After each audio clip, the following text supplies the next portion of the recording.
महिला दिनाच्या पूर्वसंध्येला गोव्यातून धक्कादायक बातमी समोर आली आहे। संतान प्राप्तीसाठी रत्नागिरीतील 4 वर्षाच्या चिमुरडीचा गोव्यात नरबळी देण्यात आलाय।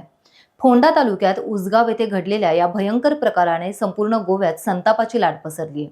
हा प्रकार इतका भयानक होता की पती पत्नीने कोणतीही दया न दाखवता पाण्यात बुडवून त्या मुलीला ठार मारलं आणि घराशेजारीच या मुलीला पुरलं।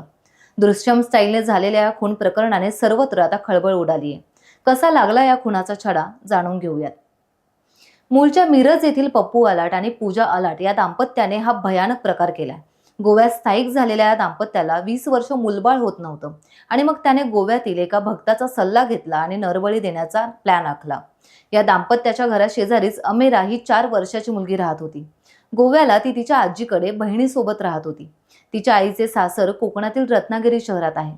पतीबरोबर भांडण झाले म्हणून आपल्या दोन्ही मुलींना घेऊन अमेराची आई गोव्यात आपल्या आईकडे म्हणजेच अमेराच्या आजीकडे आली होती आणि तिथेच अमेरावर या पती पत्नीची वक्रदृष्टी पडली। 2 दिवसांपूर्वी अमेराचे या दाम्पत्याने अपहरण केले आणि तिला पाण्यात बुडवून ठार केले। बुधवारपासून मुलगी बेपत्ता झालेली पाहून अमेराच्या आईने पोलीस स्थानक गाठले। पोलिसांनी पप्पू आणि पूजा आलाट या दाम्पत्याला चौकशीसाठी बोलावले आणि चौकशीअंती हे दाम्पत्य आरोपी असू शकतं असा निष्कर्ष त्यांनी काढला।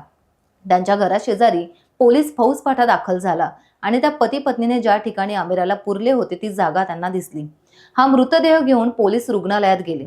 शवविच्छेदनानंतर तिचा पाण्यात गुदमरून मृत्यू झाल्याचं स्पष्ट झालं आणि तातडीने पोलिसांनी त्या पती पत्नीच्या मुसक्या आवळल्या। गोव्यात काही वर्षांपूर्वी दृश्यम हा चित्रपट आला होता। खून केल्यानंतर रात्री तो घरात शेजारीच पुरण्यात येतो आणि या खुनाचा तपास गोवा पोलीस कसा शिताफीने करते हे या चित्रपटात दाखवण्यात आले। नेमका असाच काहीसा भयानक प्रकार हा आहे। मात्र यावेळी पोलिसांना फारशी तसदी घ्यावी लागली नाही। परिसरात असलेल्या सीसीटीव्ही कॅमेऱ्यात पती पत्नीचा कारनामा उघड झाला आणि नरबळीचा हा भयानक प्रकार समोर आला।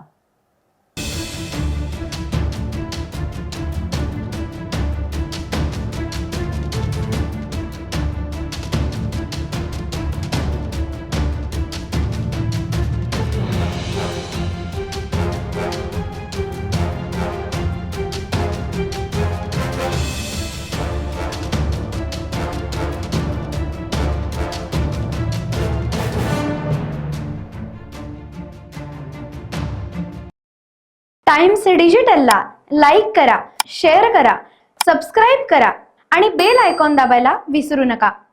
Times digital.